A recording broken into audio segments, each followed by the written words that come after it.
اس سال جب سے حکومت نے پرائیورٹی آرڈر گیس کی ڈسپیچ کا بدلا ہے تو وہ یوریا پلانٹ جو ہمیشہ ہر سال نومبر میں بند ہو جاتے تھے ان کو جاری و سازی رکھا گیا اور آج تک انہیں بلا تعطل گیس کی فراہمی ہو رہی ہے۔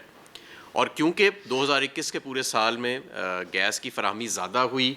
اور پاکستان کی تاریخ کی اتنی زیادہ پہلے گیس کبھی فرٹیلائزر پلانٹس کو نہیں دی گئی، جس کے نتیجے میں یوریا کی جو پروڈکشن ہے، جیسا کہ منسٹر انڈسٹریز نے فرمایا کہ یوریا کی سب سے زیادہ پیداوار جو ہے پاکستان کی تاریخ میں وہ 2021 میں ہوئی۔